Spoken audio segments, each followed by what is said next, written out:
Hello, welcome to the Art of Conversation podcast, hosted by yours truly, your boy Loso, where I will be giving my personal opinions and conversing about various topics, as well as giving the latest news in politics, sports, and all other hot conversations going on around the world and on social media platforms.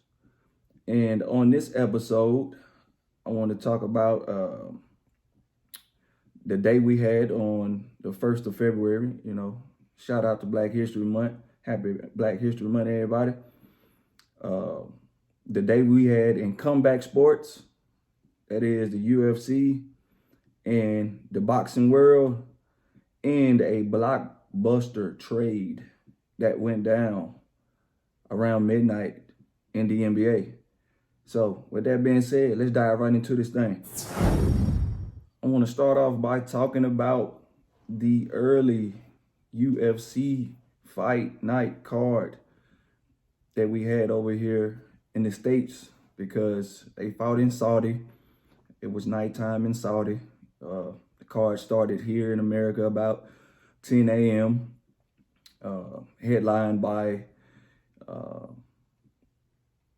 Israel Adesanya versus Nasruddin and Mavs. And I just want to touch bases on that card. We had Michael Venom Page going up against the undefeated hype train of Shara Magomedov. And 3-round fight, unanimous decision. Michael Venom Page was, doing his typical Michael Venom Page stuff, stand on the outside in his usual karate stance. And it really just beat up Shara for 3 rounds, So that was a big win for Michael Venom Page going forward in his UFC career. And unfortunately, Israel Adesanya was TKO'd in the second round by Nasruddin and Mavs. And I thought it was a little premature stoppage, but he landed 2 good shots right on the button and jumped on Israel and forced the ref to stop the fight. And as we all know, if you follow UFC, Israel is a legend. One of the greatest middleweight fighters in UFC history. In my personal opinion, he defended his title numerous times in a middleweight division that was, top to bottom, one of the best in any era in UFC history. So shout out to him for a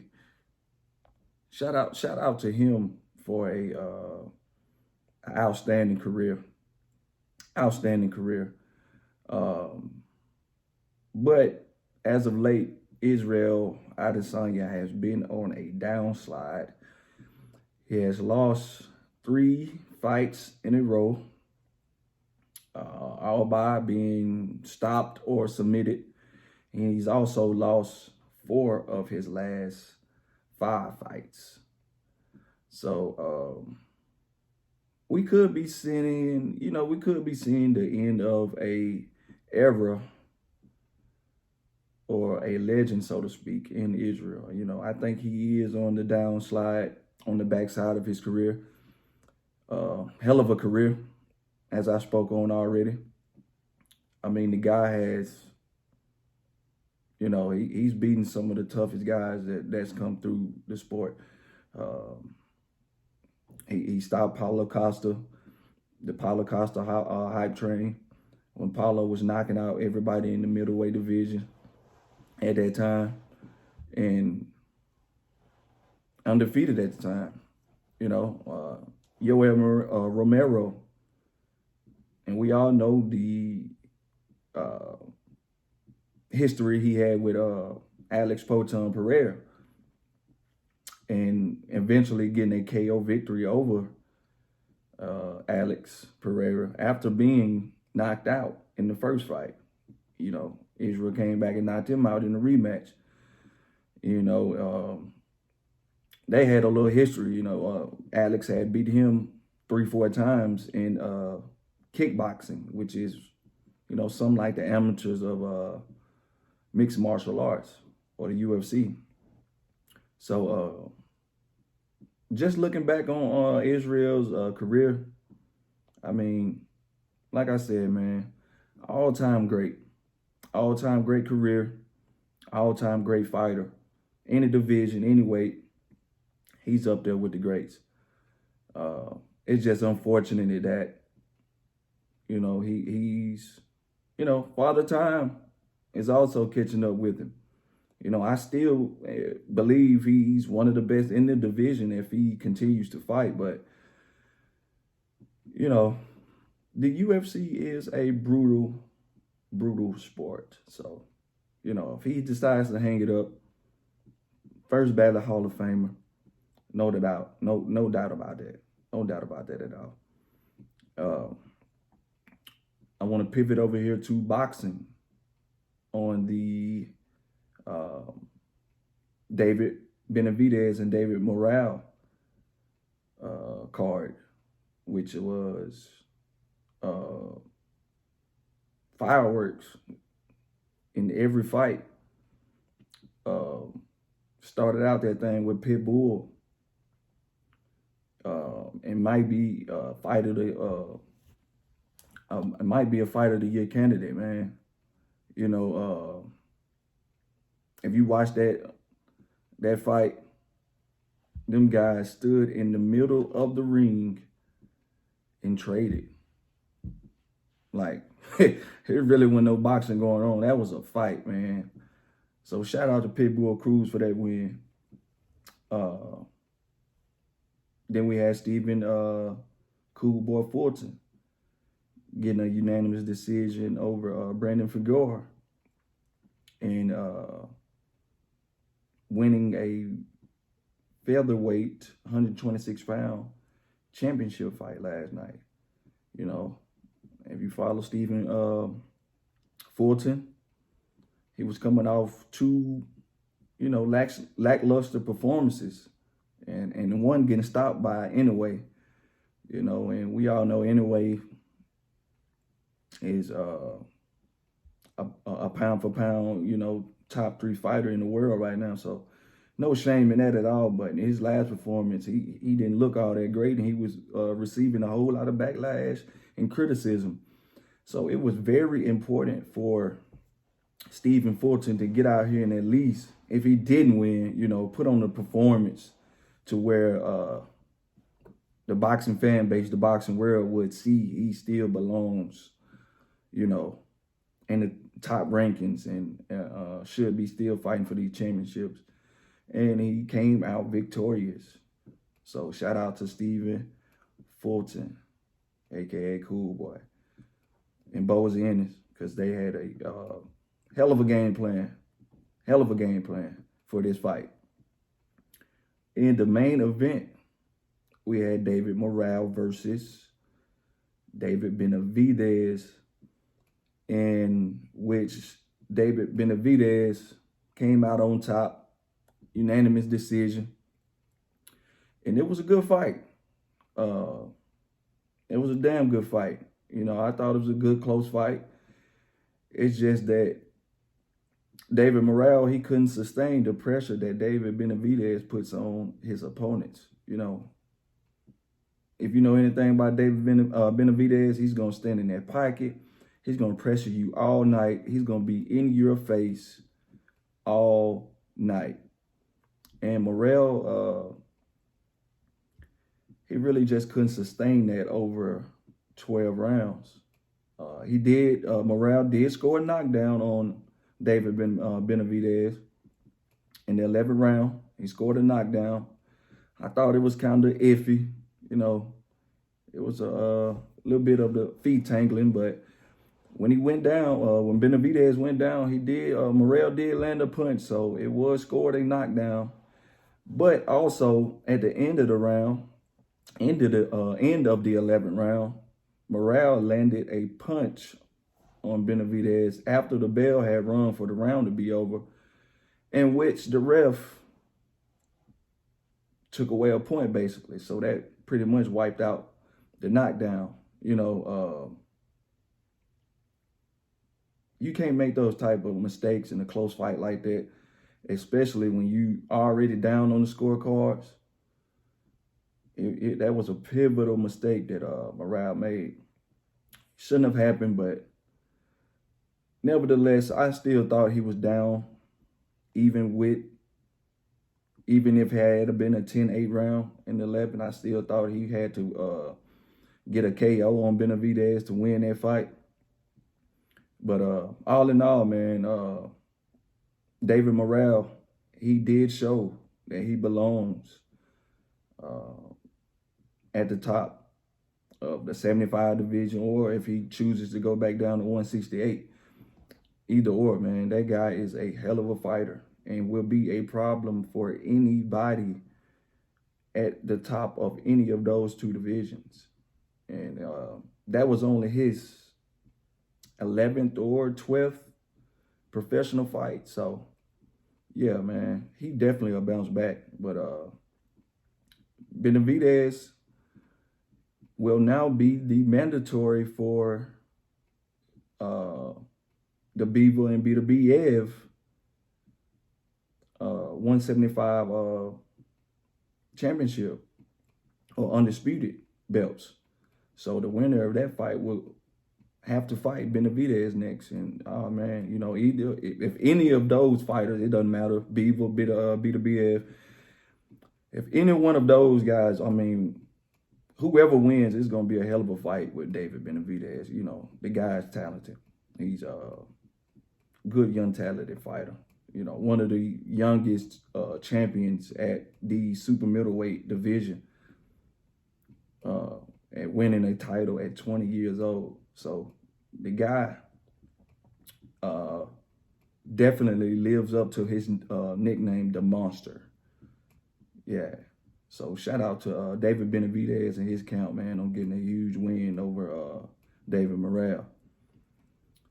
And now I want to pivot over to the blockbuster trade.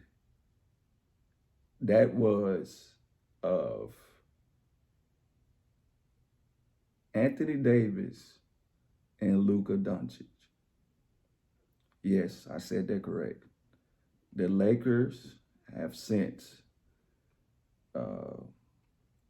Anthony Davis and Maxi Christie, and I think a first-round pick to Dallas in exchange for Luka Doncic.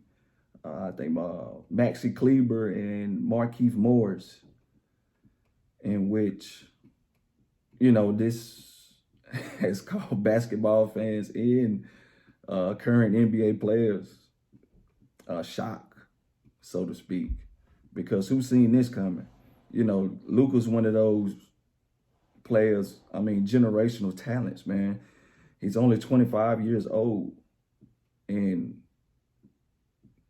could have won MVP any of the last 2 or 3 seasons. He's been putting up MVP numbers, almost since he's been in the NBA, besides his probably first 2 years, man. Generational talent. And we all know, what you get with AD. When AD is AD, he's one of the best bigs in the league, on both sides of the ball, scoring and rim protecting. I'm still in shock myself. Just very, very, very in shock. And as a winner in this trade, immediate impact, I think immediately it helps both teams. AD can play his natural position at power forward over there in Dallas. They got Gafford and Lively over there. 2 young centers who are great defensively in their own right.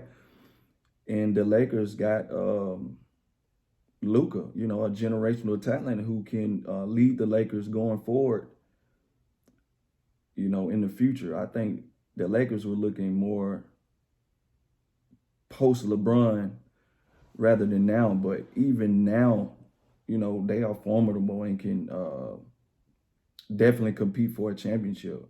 Because, like I said, I mean, Luka is a killer. Let's just be honest. That's just my opinion, Anyway, Luka is a killer, but it is going to be interesting to see how him and LeBron coexist on the floor together, with both of them being so ball dominant, especially Luka. And over there in Dallas, Luka, he'll dribble, uh, using up a lot of the shot clock. So it's going to be interesting to see how him and LeBron coexist going forward. Somebody's going to have to sacrifice playing a little more off ball. And I think the Lakers will, defensively, it's going to be a problem because teams like to pick on Luka in the pick and roll, get Luka on the switch, attack Luka. That's just been the recipe for teams going against Dallas. And we seen that a lot in the finals last year, going up against Boston. They pick and roll Luka to death. If it wasn't Jason Tatum attacking him, it was Jaylen Brown attacking him in the pick and roll. And they just ran their offense off that. But, hey, shocker of a trade, man. Like, this is going to be so interesting to see how everything gels on both sides. Dallas, they still got Kyrie over there. They picked up Klay Thompson in the offseason. So they gonna be formidable and compete for a championship as well, in my personal opinion. I think, it ain't gonna be too much of a drop off. I think it made them more balanced. They did make the finals last year with Luka and Kyrie, but I just think it made them more balanced, offensive and defensively. It's gonna be a challenge though, to get everybody gelled for both teams. And like I said, it was just a shocker to the basketball world. And I want to end this episode by saying this. I'm not buying the fact that LeBron didn't know about this trade. I just can't do it. That's just my personal opinion. I don't think they would have made a trade of this magnitude without speaking with LeBron beforehand. Knowing Rob Pelinka in that organization, and that being the Lakers organization, and just being LeBron, the GM, as they call him, when it comes to these trades and stuff. I'm not buying the fact that LeBron I'm not buying the fact that LeBron had no idea that this was going on. Yeah, LeBron definitely knew, or they had to have ran the idea by them. I mean, you look at the team record, the Lakers as of late playing pretty good basketball. Fourth seed in the West, and was, starting to pick up some steam. And I think Dallas is 8th right now. So, yeah, it's going to be interesting to see, man. Luka's dealing with injury right now. I think AD just got hurt the other day. So,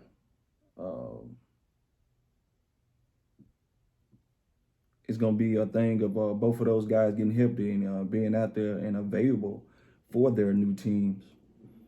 And I'm hearing that